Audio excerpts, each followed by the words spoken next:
You are listening to RudolfSteinerAudio.com.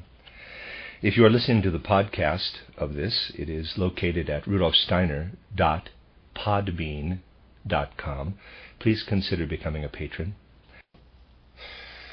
This is Lecture 5 of the lecture cycle by Rudolf Steiner, Philosophy, Cosmology, and Religion.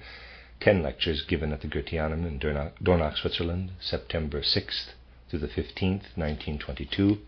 Again, this is Lecture 5, entitled The Soul's Experiences in Sleep. In recent times, the question of the unconscious has come to the fore and is often spoken of in psychology. Everything in human soul life that cannot be reached, observed, or explained by ordinary consciousness is relegated to the region of the unconscious. When this unconscious realm is mentioned, it is always supposed, notwithstanding the assumption that it must remain unknown, that it contains forces that do work into the conscious soul life. The emergence of this idea of the unconscious is due wholly to the fact that a certain skepticism, indeed a feeling of impotence, has arisen in recent times in regard to solving specific problems of philosophy, cosmology, and religion.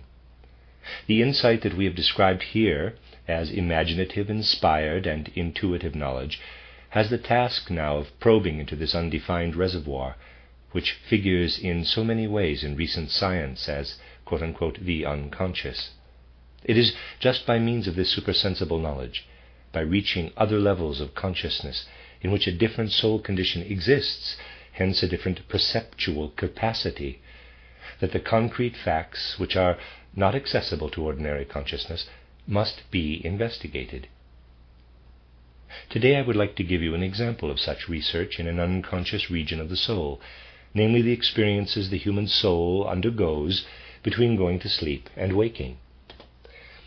Ordinary consciousness remains quite unconscious of what happens to the human soul in sleep. But we should not believe that these experiences have less meaning or are less decisive in a man's life than experiences of waking consciousness. Certainly, for external life, for our work and activities, for humanity's outer progress, the waking hours are of primary consideration. But for the configuration and the development of man's inner being, the rich experiences of the state of sleep are of the first importance. Even though man remains unconscious of them, these experiences are real, and their after effects play into waking life. Man's general mood of soul during his waking hours is permeated by the after effects of sleep. His physical and etheric organizations, which are worked upon by his astral organization and his actual spiritual organization, that is to say his ego organism, are permeated also. They too are influenced during waking life by the after effects of sleep. For ordinary consciousness, the phenomena of sleep appear as follows. Sense perception begins to dim down. In the end it is entirely extinguished. The same also happens in the case of thinking, feeling, and willing. Except for the transitional state when we are dreaming, man sinks into an unconscious condition. But what happens to the soul then, and this must be strongly emphasized, is something absolutely real. What remains unconscious to ordinary consciousness in this respect can be illuminated by imaginative, inspired, and intuitive cognition. Therefore, I will describe for you the soul's experiences during sleep. At least sketchily, I will describe how imagination, inspiration, and intuition can perceive what for ordinary consciousness is unconscious. I will outline the soul's experiences as if they were lived through consciously, for they are experienced consciously through higher cognition. It is not as if the soul were unconscious throughout the night, but what would otherwise have remained unconscious can be seen by means of imagination, inspiration, and intuition. Light can in this way be cast upon it so that it becomes visible. The following then comes into view. When man first enters into the state of sleep, the sense world around him ceases to exist for the soul. He goes into an inner experience that is undifferentiated, in a certain sense indefinite. The soul feels, I say feels, but it does not feel. If it were conscious it would feel. It feels enlarged as in a widespread fog. In this inward feeling and experiencing during this first stage of sleep, subject and object cannot at first be distinguished. No separate phenomena and facts are distinguishable. It is a general sensing of a nebulous universality which is sensed as one's own existence. But simultaneously there appears in the sleeping person what may be called a deep need to rest in the divine essence of the cosmos. With this outflowing of experience into an undifferentiated condition is mixed an indefinite longing, one must use such a word after all, quote, to rest in God, unquote. As I said, I describe it as if the events experienced unconsciously were passed through consciously. Thus, the external world of daytime, everything the soul receives through the senses is swallowed up. All the stimuli through which the soul feels in the body are gone, and likewise all the impulses by means of which the soul sends its will through the body are gone. The soul has at first a general, universal sensation accompanied by a longing for God. In this condition, which arises initially after falling asleep, dreams can intervene. They are either symbolic pictures of outer experiences, memory pictures, symbolic images of inner bodily conditions, and so on, or they are dreams in which certain true facts of the spiritual world can be intermingled without the ordinary dreamer being able to acquire a definite knowledge of what the dreams really contain. Even for one who views this condition of soul with imaginative cognition, for by means of it one can do this already, dreams do not throw light upon the inner facts. Rather, do they veil the real truth. For this truth in relation to what is meant here can only be perceived by a person if, out of his own free will, he prepares himself in an appropriate manner through soul exercises such as have been described here. Only as a result of these soul exercises can a clear view of this first stage of sleep be attained. If you look with such cognitional faculties into this first stage of sleep, when you can divine it, it shows itself to be similar to, but not exactly the same, as the unconscious experiences of earliest childhood. Indeed, if man were in a position to bring these experiences to consciousness and pour them into the concepts and ideas of ordinary consciousness, such as philosophy is occupied with, then these philosophical ideas would attain reality. The philosophy to which we should thus attain would be something real. So it can also be said that in the first stage of every sleep, man becomes an unconscious philosopher. He attains to what in waking consciousness is cultivated in his soul as ideas, as dialectics and logical laws. If the flowing into the cosmic mists of the etheric world and the soul's longing to rest in God could be permeated with the experience of actuality, if man could bring these two soul experiences to consciousness and pour them into abstract philosophical ideas, then these ideas would come alive. Philosophy would then be as it was in Greece before Socrates, and in still earlier epochs of humanity. It would be an inwardly experienced reality. We have now learned to know two stages of man's unfolding, that of his earliest childhood, which, if brought to consciousness, would represent the reality of philosophical ideas and the experience of the first stage of sleep, which, as we have noted, is quite similar to the unconscious experience of childhood, and which, when brought to consciousness, could in the same way give a living experience of reality to a philosophy worked out during waking life. That describes the first, somewhat brief stages that a human being undergoes from the time of falling asleep to waking up. After the soul has been for a time in the state of sleep described above, another condition sets in. This second stage of sleep is such that instead of the experience of his own physical and etheric bodies, which he has when awake, man has a form of experience through which he feels inside himself the cosmos that in daytime surrounds him. While in the first stage the soul experiences no clear distinction between subject and object, This difference now becomes increasingly meaningful, except that during sleep man has come into the reverse condition from that of being awake. He now feels and experiences himself in the cosmos, and looks back on his physical and etheric organisms as upon an object. Just as he vaguely feels his organs, lungs, liver, heart, and so on in day consciousness, now in sleep he experiences the cosmic content within himself. He himself becomes, as it were, cosmos in his soul. Not as if he extended out into the whole cosmos, rather he experiences something like a reflection of the cosmos within him. The first unconscious experience, which even so is wholly real, is, I might say, a fragmentation of this inner soul experience. The soul feels as if it were divided up into many separate parts of a manifoldness. It feels itself not as a unity but as a multiplicity, as if when awake we were to experience ourselves in the brain not as a homogeneous being but as a multiplicity of eyes, ears, lungs, liver, and so on, and we were missing the sense of unity. Thus during sleep we experience, so to say, the cosmic ingredients without at first experiencing their unity. That brings about a condition of soul which, if we were conscious of it, we should have to describe as permeated by anxiety, even fear.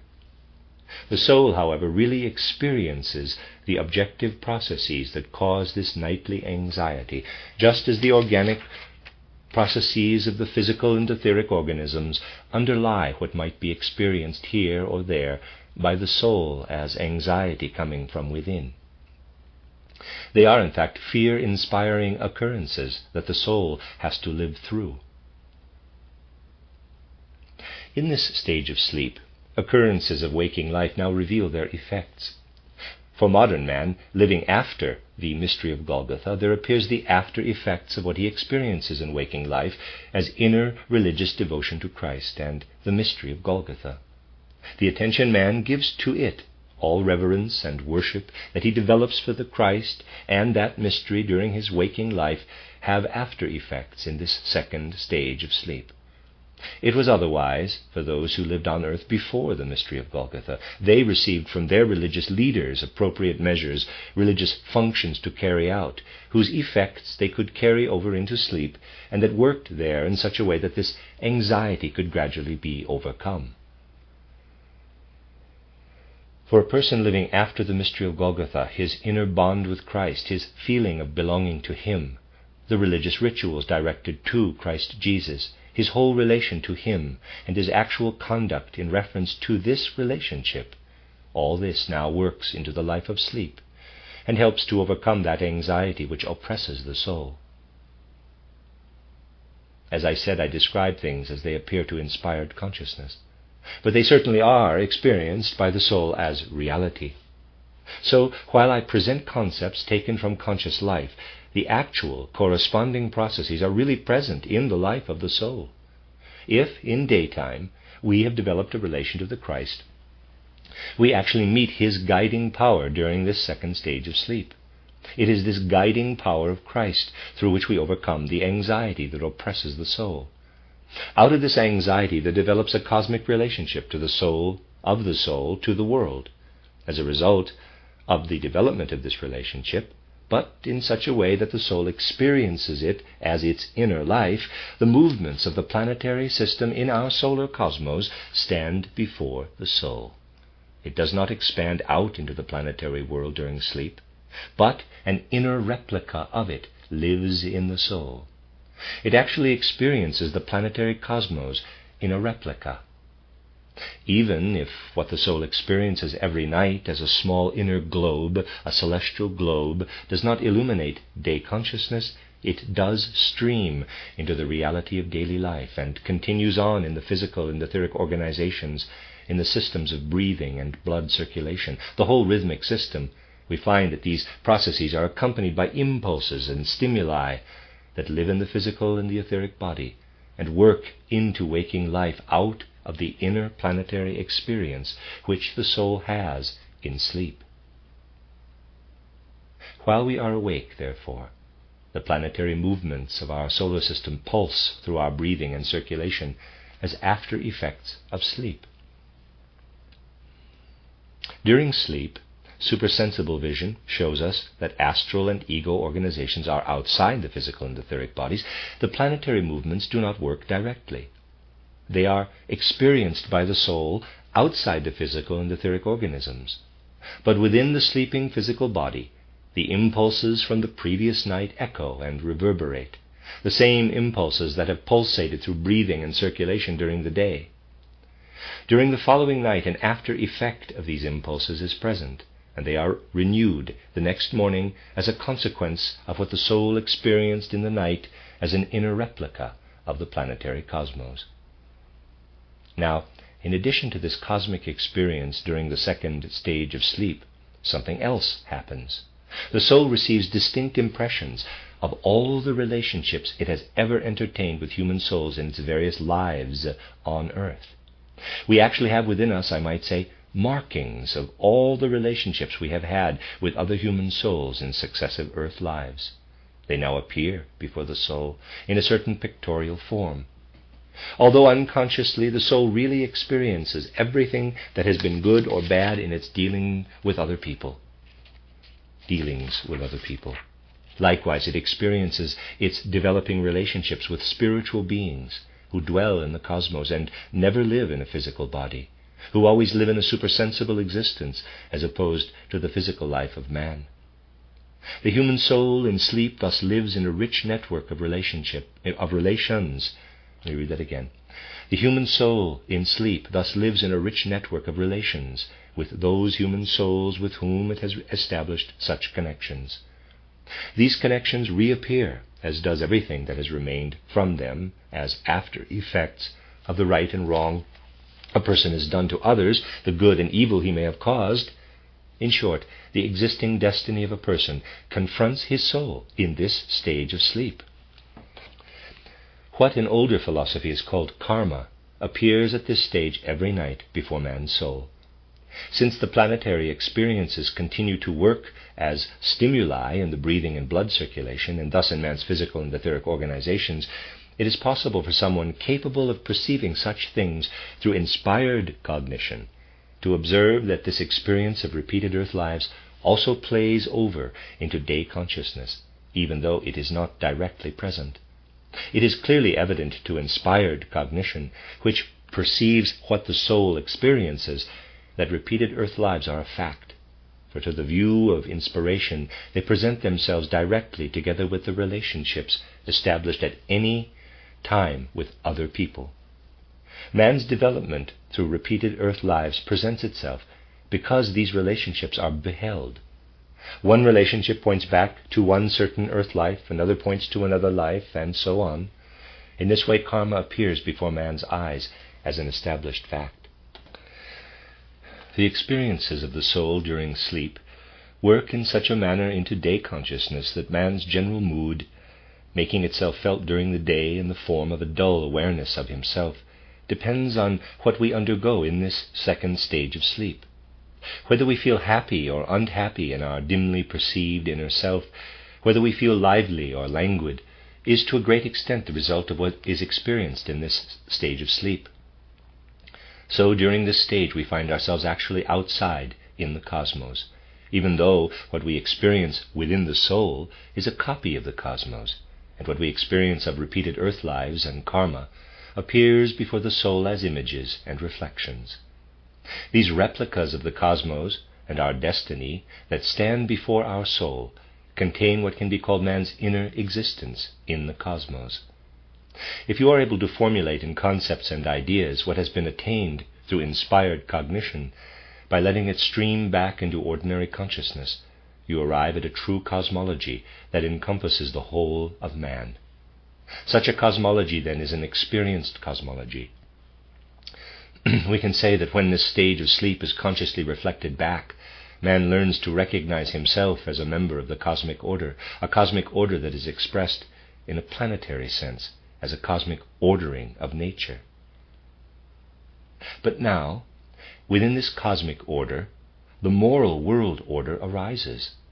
This is not as it is in earth life, where on the one side we find the order of nature with its own system of laws, but lacking morality, and on the other side a moral world order, experienced as far as earthly existence is concerned only in the soul.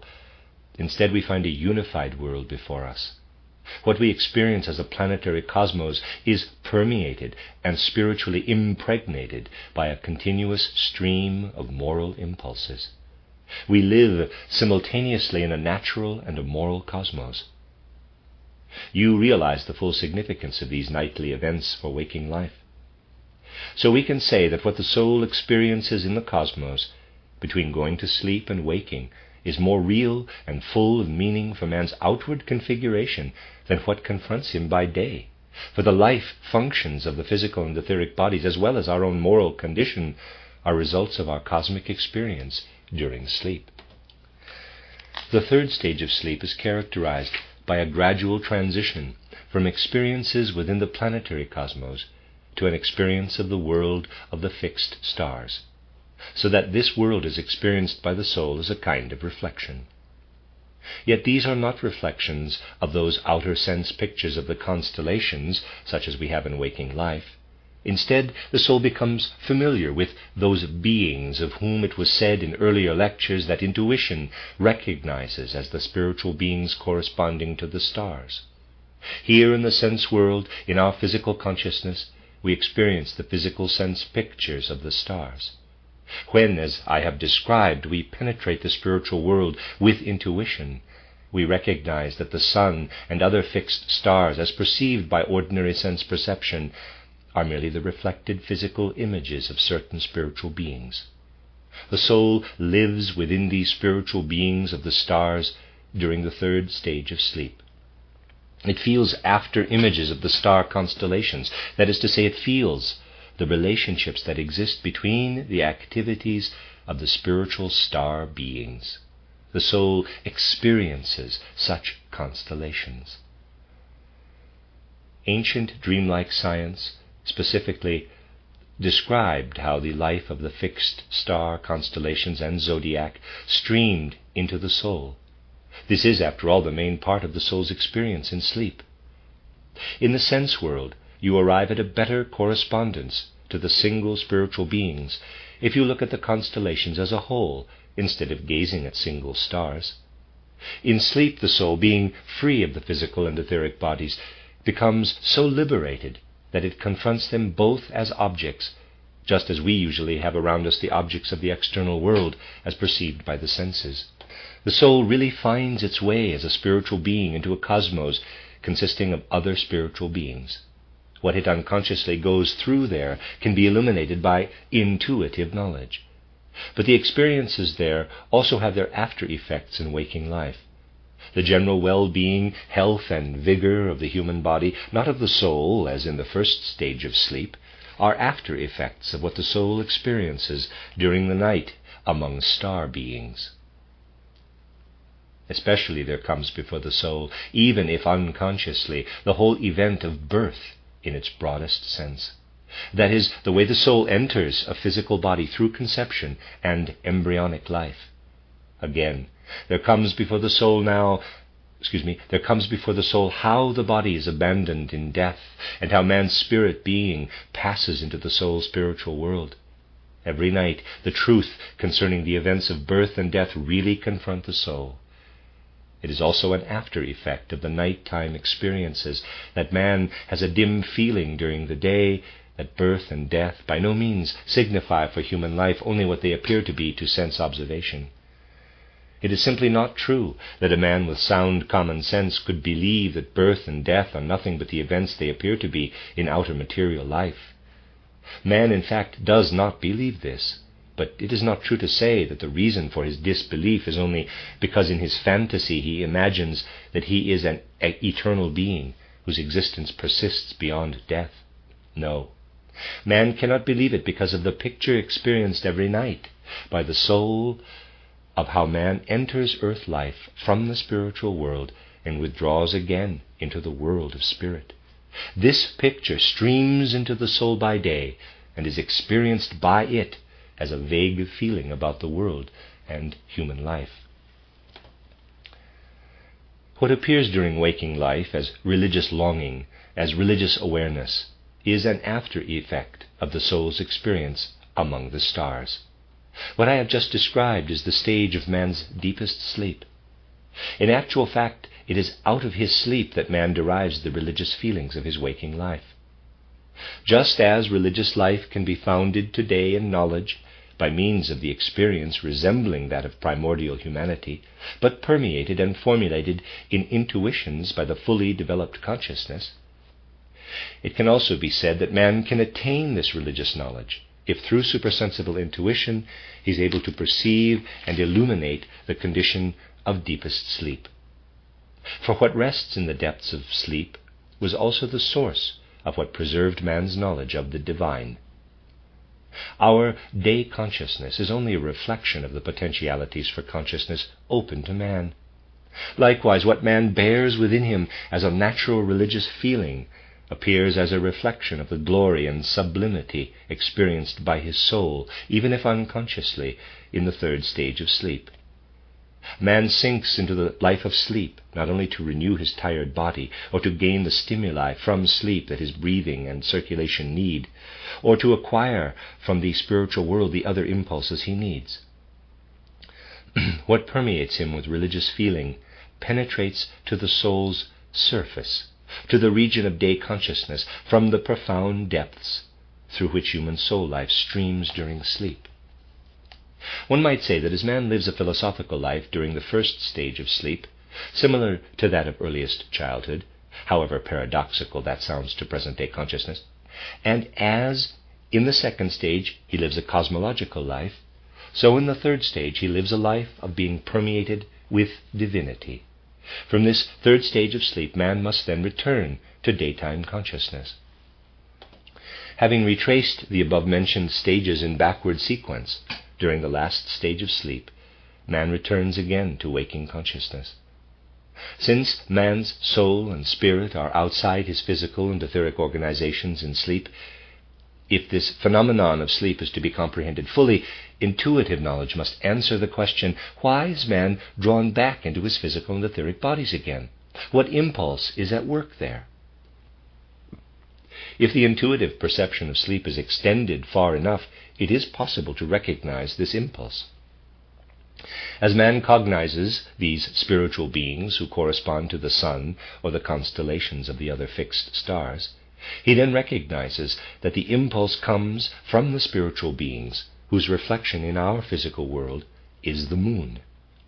Indeed, the forces of the moon permeate our whole cosmos, and when, through intuition, we recognize not only the physical existence of the moon, but also her spiritual correlations, we find that these spiritual beings who correspond to the physical moon are the entities who, in their working together, produce the impulses to bring us back into our physical and etheric bodies after we have reached the deepest stage of sleep.